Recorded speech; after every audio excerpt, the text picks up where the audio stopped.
Hi, അപ്പം നമ്മളിന്ന് നമ്മളെ ട്രിപ്ലെറ്റ്സിനെയും കൂട്ടിയിട്ട് നമ്മൾ റിലേറ്റീവിൻ്റെ വീട്ടിൽ വന്നിട്ടാണുള്ളത്. നാളെ വരുന്നപ്പാ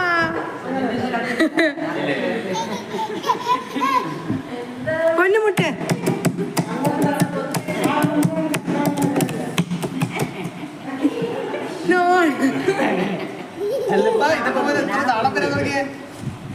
എൻ്റെ പോലീസിനാണെങ്കിൽ ഇതുവരെ ഇല്ലാത്തൊരു നാളം കണ്ടു തുടങ്ങി കൊട്ടിക്കഴിഞ്ഞപ്പോൾ.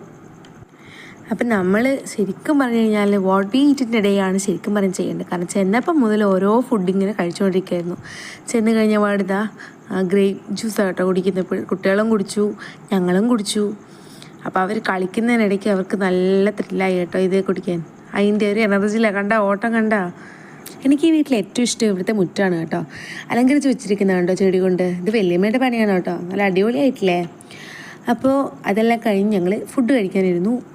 ആദ്യമേ കുട്ടികൾക്കാണ് കൊടുത്തത്. അവരെ വയറ് നിറച്ച് കഴിഞ്ഞിട്ട് നമുക്ക് കഴിക്കാം. അപ്പോൾ ഏച്ചി ഉണ്ടാക്കിയ സ്പെഷ്യൽ ചിക്കൻ കറിയൊക്കെ ഉണ്ടായിരുന്നു, വറവും എല്ലാം കൂടെ കൂട്ടിയിട്ട് നല്ല അടിപൊളി ഫുഡായിരുന്നു. ഫുഡെല്ലാം കഴിച്ച് വയറ് നിറച്ചിരിക്കുമ്പോൾ ഇതാ വരുന്നു തണ്ണിമത്തൻ. ബത്തക്കാന്ന് ഇവിടെ പറയാറുണ്ട് കേട്ടോ. അപ്പോൾ അത് കഴിച്ച് കഴിഞ്ഞ് പാടിതാ വരുന്ന അടുത്തത് പായസം. അപ്പോൾ വയറ് നിറയാൻ ഇനി എന്തെങ്കിലും വേണം. അപ്പോൾ ഇതെല്ലാം കുടിച്ച് ഞങ്ങളെല്ലാം ക്ഷീണിച്ചിരിക്കുമ്പോൾ നമ്മൾ പൊന്നൂസ് ഭയങ്കര വാശി. പൊന്നൂസിന് ഈ കളിയും തീമർപ്പും എല്ലാം കഴിഞ്ഞപ്പോൾ നല്ല ഉറക്കം വരുന്നുണ്ടായിരുന്നു. ഇപ്പോൾ പൊന്നൂസിനെ ഞങ്ങൾ ഉറക്കി. അപ്പോഴും രണ്ടുപേരും ഉറങ്ങാണ്ടിട്ടുണ്ട്. എന്നിട്ട് ഞങ്ങൾ അവരെയും കൂടെ ഉറക്കി കഴിഞ്ഞിട്ട് ചിക്കു കഴിച്ചു. ഇവിടെ തന്നെ ഉണ്ടായ ചിക്കുവാണ് കേട്ടോ. അപ്പോൾ അതെല്ലാം കഴിഞ്ഞ് കുറച്ച് നേരം ഞങ്ങൾ വർത്താനം പറഞ്ഞെല്ലാം ഇരുന്ന് കഴിഞ്ഞപ്പോഴത്തേക്കും വല്യമ്മ ചായയും കൊണ്ടുവന്നു. ചായയും കുടിച്ച് അതിൻ്റെ കൂടെ സ്നാക്സ് ഉണ്ടല്ലോ, അപ്പോൾ ജിലേബിയും ഉണ്ണിയപ്പവും എല്ലാമായിട്ട് നല്ല അടിപൊളി സ്നാക്സുകളും കഴിച്ച് ഞങ്ങളിത് ആ പിള്ളേരെല്ലാം കുത്തിപ്പൊക്കി. അവർക്ക് തണ്ണിമത്തൻ്റെ ജ്യൂസും കൊടുത്തു. ആ ജ്യൂസും കുടിച്ച് കഴിഞ്ഞിട്ട് അവർക്ക് കുറച്ച് ഫോട്ടോസ് എടുക്കാനുണ്ട്.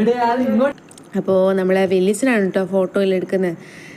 വത്സം വെല്ലിച്ചനാണ് ഞങ്ങളെ എൻ്റെ കല്യാണത്തിൻ്റെ ആയിക്കോട്ടെ പിള്ളേരെ നൂലുകെട്ടിൻ്റെ ആയിക്കോട്ടെ എല്ലാ ഫോട്ടോസും എടുത്തത് വെല്ലിച്ചൻ തന്നെയായിരുന്നു.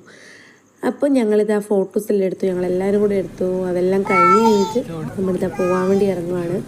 അപ്പോൾ എല്ലാവരോടും ബായ് എല്ലാം പറഞ്ഞിട്ട് ഞങ്ങൾ ഇന്നത്തെ അവസ്ഥ അടിച്ച് പൊളിച്ചിട്ട് തിരിച്ചു പോവാണ്. അപ്പം നമ്മളിന്നെടുത്ത ഫോട്ടോസിൽ ഞാൻ വീഡിയോയുടെ ലാസ്റ്റ് കൊടുത്തേക്കാം കേട്ടോ.